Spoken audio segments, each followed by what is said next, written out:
giving thanks for 60 years in God's grace. And let us give thanks for 60 years in God's grace, and it continued in the same line. Hi, my name is Sydney Kirkland, and I've been a member of this church for, 14 years since I've been born. I'm Barry Euling. I've been a member of Bethlehem Lutheran since 1967. Sunday school downstairs in the old Sunday school classrooms before this new addition was put on. We'd go downstairs to the classrooms, and once you got in, you cranked open one of those windows and you were facing 236 this way. And if Shirley Wiseman had cut the grass earlier that morning or the Saturday before, you could smell the fresh cut grass coming through the breeze in the windows. And then we sat down and we were being instructed by one of the members in the church, whether it be Jim Bennett or Joe Jones or people from back in the day when the church started. My name is Mary Schmidt, and I have been a member of Bethlehem for many years. My first visit there was in 1968, Easter Sunday or the Sunday after. And here I was with my husband and a newborn, beautiful little baby, Melissa, 6 months old.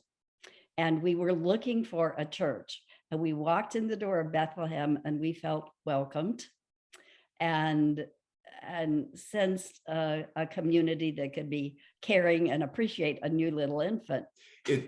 What came to mind almost immediately was the congregational dinners.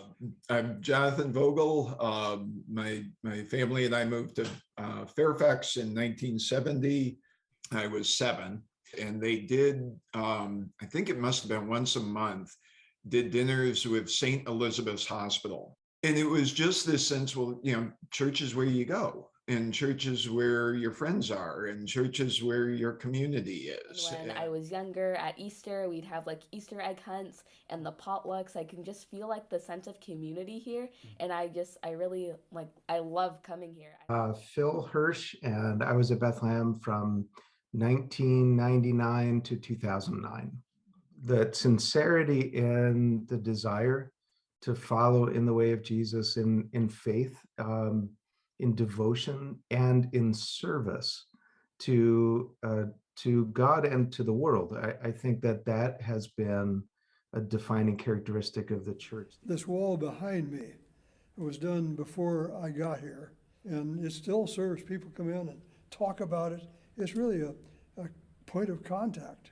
I'm Jay Sharp, and I've been here since 85.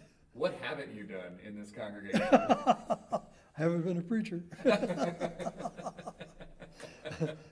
Tim Hartman. I've been at Bethlehem Lutheran Church for 54 years. Bethlehem Lutheran Church used to have a school bus that we used for youth ministry and some of the youth stuff we did with the kids back in the day. That was always a cool memory, because I remember being able to get on that bus when it was parked in the parking lot and being able to play in it and sit at the driver's seat and pretend you're the bus driver.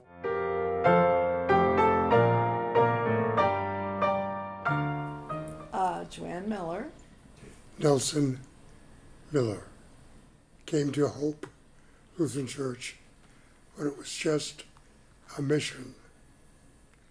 And Pastor Schramm said everybody who lives west of the Beltway will go to Bethlehem. So that included the Miller family, the Rosses, Gindlebeck, Bayes. So in 1962, I went to Bethlehem. It was just a little white church. And I think they could hold 20 people maybe. It was that small. And that's how the fellowship hall / meeting space came about. Nadine Jones, and I believe it was early 1975. It was a very conservative congregation financially that said, okay, I'm not spending that kind of money for a furnace, so we better do something different. Jim Brook, he stood up and he said, I put a motion on the floor that we form a building committee and that the chairman be Nadine Jones. And with that, everybody start clapping. That's how to end a congregational meeting. And I went, what happened? What just happened here? It was a big assumption for this relatively small congregation. But we felt we had to do that. And if we did it, we were building it for us, we were building it for the congregation, but we were building it for the community. And our philosophy was, if it didn't get used, we probably did the wrong thing. It's been used pretty well.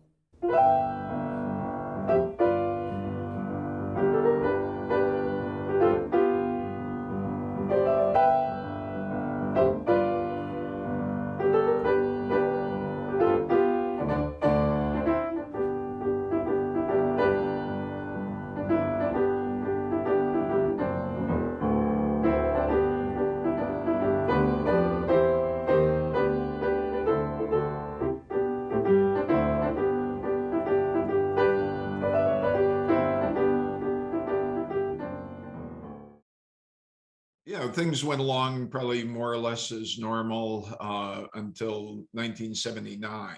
And that year, my father was actually council president. Saturday in January, had gone up to Bethlehem to shovel snow. We finished up. Dad all got in the car. Dad drove us home. I got about halfway to the house and asked my dad a question. Didn't get a response and turned around, and Dad had collapsed behind the car, and he never recovered consciousness. And so, at 15, pretty tough age anyway, but when that happens, very, very difficult. And came very close to suicide for about 2 years after that. Bethlehem was absolutely phenomenal. I don't think my family and I cooked a meal for months. Just really, we're so there for myself and my family through those years. And gradually over time, I found myself doing more and more of that for the other members in the youth group. That I was the one reminding them that they were valuable and had gifts and were important. And so probably about, I'd say 10th or 11th grade, really got to a point of saying, yeah, I think maybe ministry is where I need to be. And that is absolutely a direct result of seeing the faith in action of Bethlehem members, the caring, the compassion, the understanding of what it means to be community and care for one another. I probably wouldn't be here, and I'm sure I wouldn't be a pastor if it wasn't for Bethlehem. To me, there's a sense of not just a written mission statement, but the love is a verb, the doing it, the reaching out to others, and loving ourselves within, but not just staying within. My name is Kristen Haynes, and I've been a member of Bethlehem since, I believe it was December of 2000. I remember years ago, first teaching with Susan Mottenbacher, always very eager to help and always with a joyful heart. To tell the history of a church is to tell the truth about it. And it has at times been saint and at times been a lot very far from that. Another one of my favorite memories at church was when a few years ago, when our church was vandalized, and some of the pews were slashed, we members of our community, they brought quilts and we made quilts together and we put it over. And we also did a lot of painting activities just to make it look more pleasant and like bring more life into the community. My name is Pastor Dan. I am the current pastor here at Bethlehem. I moved across the country with my wife Heather and our two kids Micah and Katie in 2018. The arrival of LSS literally on the very same day as upstairs we are repairing the damage, and that was my first day here. Brokenness, broken glass, tears upstairs. Meanwhile, downstairs, we're giving a tour to LSS's CEO about the potential of opening our doors to Lutheran Social Services, and particularly to the immigrant refugee branch of LSS. I mean, we should be building bigger walls and getting more cameras, you would think. And yet, we're talking about opening our doors. In a time where immigrants and refugees are not being wildly welcomed into our nation, here Bethlehem is. This was my first impression. I knew I was in a good place. It was the first idea of the pavilion was about 1978, I think. My dad died in 76, and lots of people contributed money to his memorial, but we didn't know what to do with it. And so about 2 years later, people started thinking, well, maybe we could build a pavilion out on the empty ground here at church and use it for picnics and social events and maybe church services once in a while. Initially, they had wanted to name it the Bob Eulig Memorial Pavilion, and Mom and I decided that no, we didn't want that because there was money from other people's memorial funds that also contributed to it, and so it would be unfair to just designate one person. So we just thought, well, we just call it the pavilion.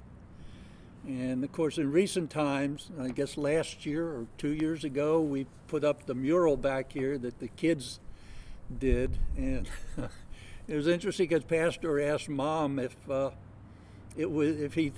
she thought it would be okay to do that.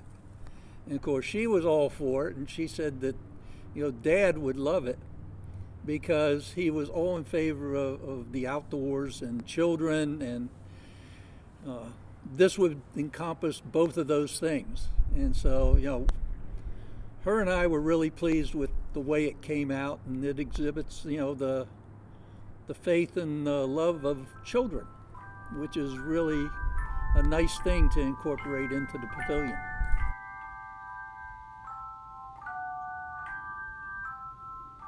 It was more than 30 years ago, and it was a service I will never forget. You could almost see me tearing up. It was so very, very painful and purposeful. With me was my college daughter, Marilyn. And on impulse, nothing prepared, she stood up and went to the front of the congregation and spoke about the brokenness in herself, in me, in our family. And we were all crying together, the pain. And what she asked for was, we need your support and your love through this. And just watching what came from that was beautiful. The listening, the caring.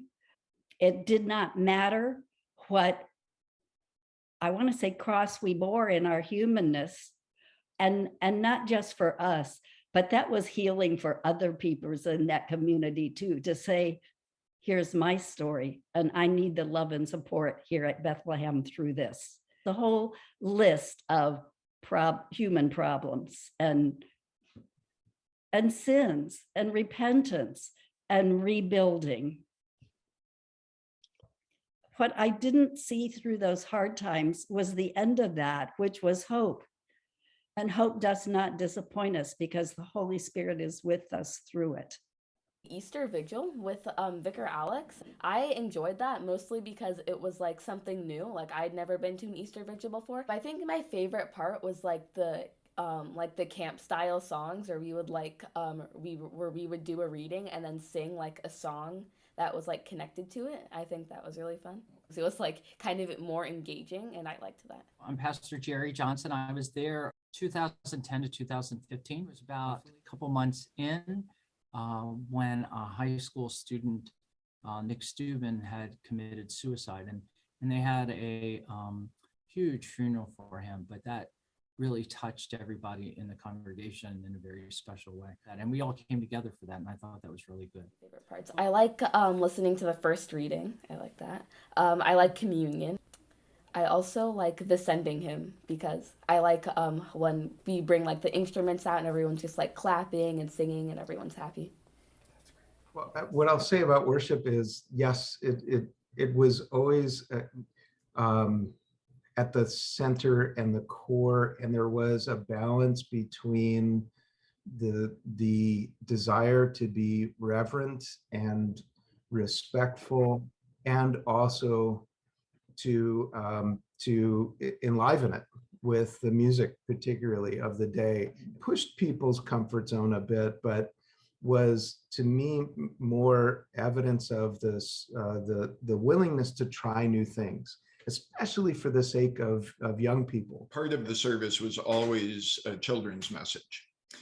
Very often, I might be the only child in the congregation, or certainly many memories of me being the only one to come forward. And, so it would be Pastor Mays and myself up there. And, that recognition of the value that I had there. The congregation let me know again that I was part of them, that I was important to them. And in my own ministry as the pastor, I have continued that because I was taught that. This is the place of the manger, and we gather in Bethlehem where the manger is, and we eat and are fed and are nourished, and that's what worship is. I mean, the people here that I've observed need that bread. They need to be nourished.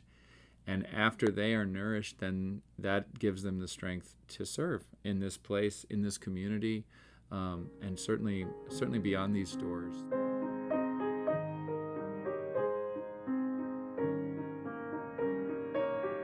Mimi is one. I love Mimi so much. She's such a great person, like loving, caring person who's been in my life for as long as I can remember. That's great. Always there for us. Miss Laura and her family, just another great family in this growing community. Charlie Bays was my first pastor.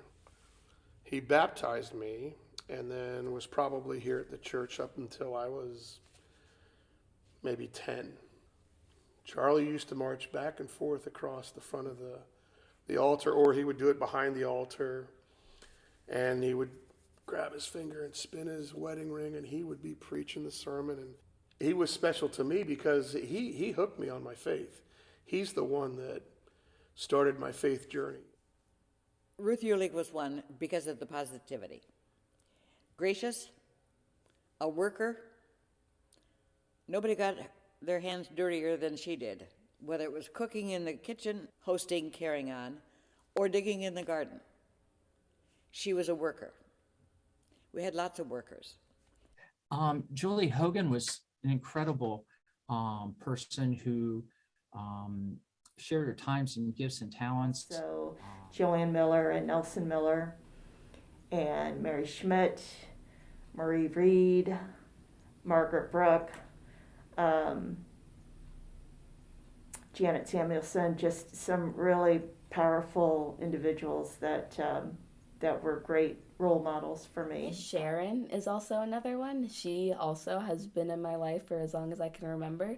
We'd like have dinner dates, go out to lunch, just like hang out. We'd like do our nails together, just like little fun things. I didn't know that. Yeah. That's great. Ed Bayes was a good friend of my dad's, and for years afterwards, he'd call me up and, "Oh, John, you going to go to the men's prayer breakfast this week?"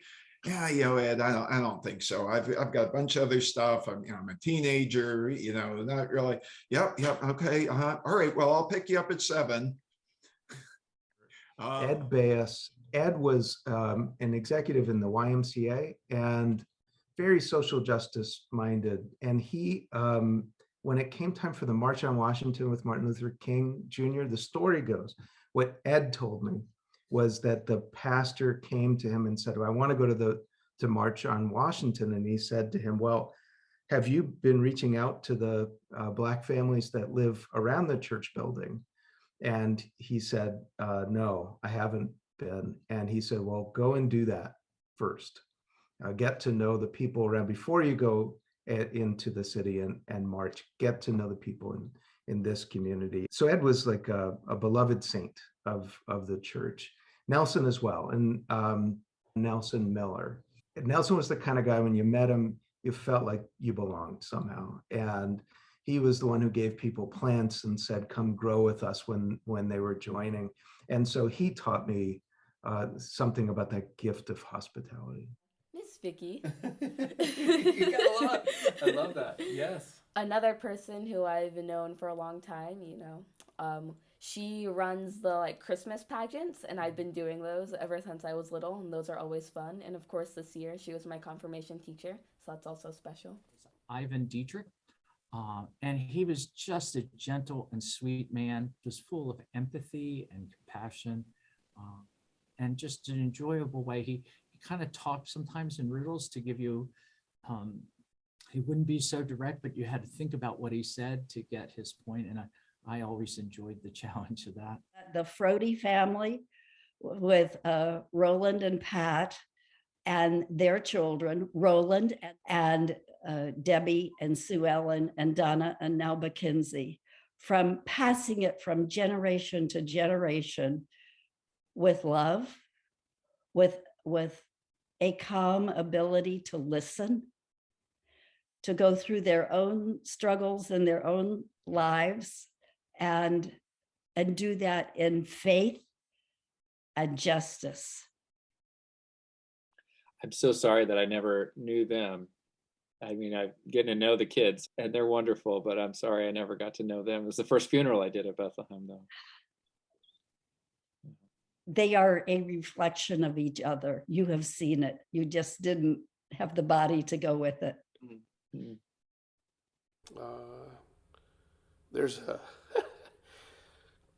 There's a young kid in this church by the name of John Myers.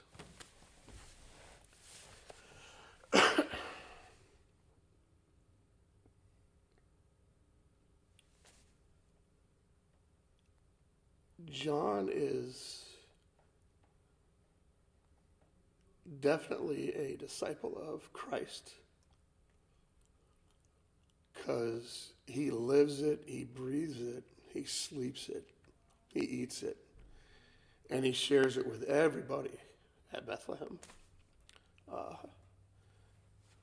So I think he's not only touched my life, but he's touched the lives of everybody at Bethlehem. And that's a good thing.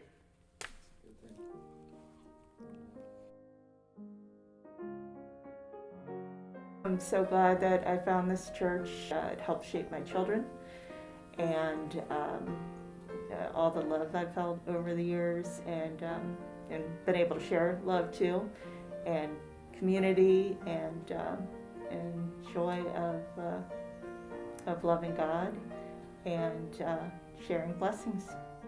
There's a lot of legacy here, a lot of loyalty here, a lot of history here.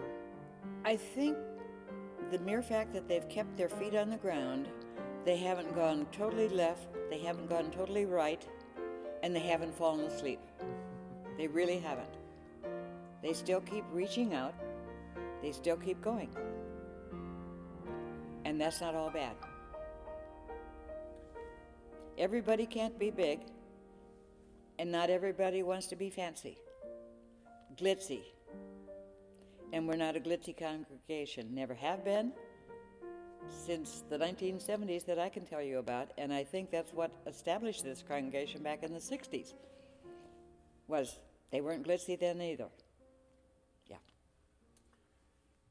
Bethlehem is a place where you can feel welcome, that you're a part of something, and that what we do here makes a difference in not only those that worship here, but the people that are outside that we touch in any way, shape, or form. This is a place that whether you're old timer or you're a new timer, this is a place you can call home, that you know that everybody who's here is your family. Whether it's your church family, it's still your family. And it's been a place where people have grown up and they've moved on, but they always come back. So that family always reconnects, and they never forget about each other. They're always connected in some way, shape, or form through Bethlehem.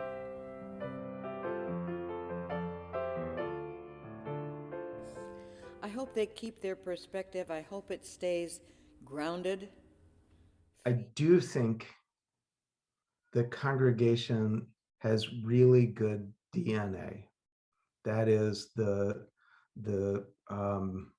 what has been passed on and is still a part of that church in terms of that sincere desire to follow Christ, to do anything that is asked of it. Really, they have that capacity that will serve Bethlehem well, thinking about the next years to come. I hope that Bethlehem continues to be a part of this community and a part of this faith community for many, many years to come, that the doors never close, that they always stay open and welcoming for anybody and everybody. And it doesn't lessen the challenges that are there. You know, it doesn't make them insignificant or to be disregarded. They're real, and they're daunting, and they're deep, and there are no easy answers.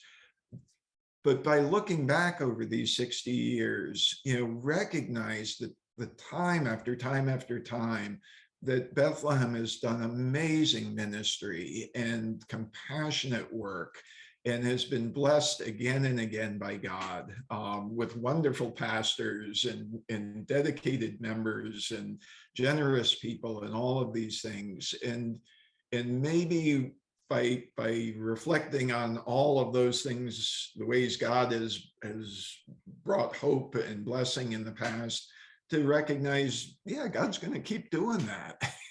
and we're going to get through this, and we're going to continue to be a blessing to the community. I think my biggest hope is just that we become more diverse. We've done a lot of work, like for example, becoming a reconciling in Christ congregation, and just like, you know, supporting the Black Lives Matter movement and showing like how we love everyone, and making it very clear with like advertising on the website and on the little sign outside, just like saying, you know, everyone's welcome. But I'd like to see more people that look like me and my Gigi. And I think that's like all I have to say. But we've been doing a lot of work, which is good. My hope is that we both receive the nourishment and are part of that work of nourishing others. In a way, Bethlehem is so much hands on the ground, willing to get fingernails dirty. We can't just make a life of exhaling, of serve, reach out. We also have to care for ourselves, care for our own bodies, care for our own community, keep in touch with one another, and not just share the grace and goodness of God with others, but to fully receive it. So my hope is that both continue to happen in this place. I would like to see Bethlehem not get stuck in the past, not just do it for the little gray-haired lady, because that is temporal, but to do it as that, what the mission statement is, being fed and feeding others in every way possible. It's not just the hypothermia shelter or taking food to the Lamb Center. It's the willingness to change, to say, well, that was okay then, but this is now, and it's a little different, and that's okay. And to figure out at this time and place, and 5 years from now, in that time and place, how is it that Bethlehem can serve the community and serve the people? Giving thanks for 60 years in God's grace. Giving thanks for 60 years in God's grace. Giving thanks for 60 years in God's grace. Giving thanks for 60 years in God's grace. Giving thanks for 60 years in God's grace.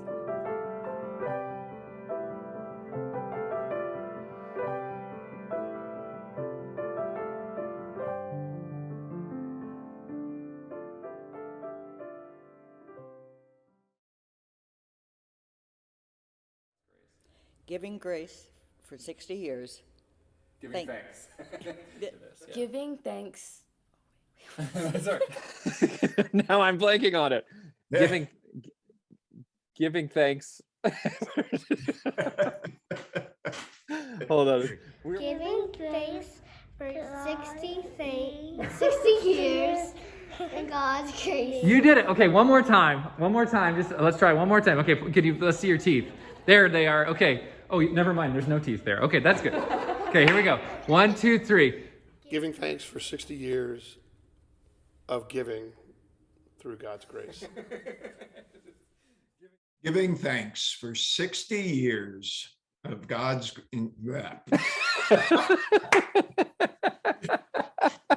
See, even when you have it.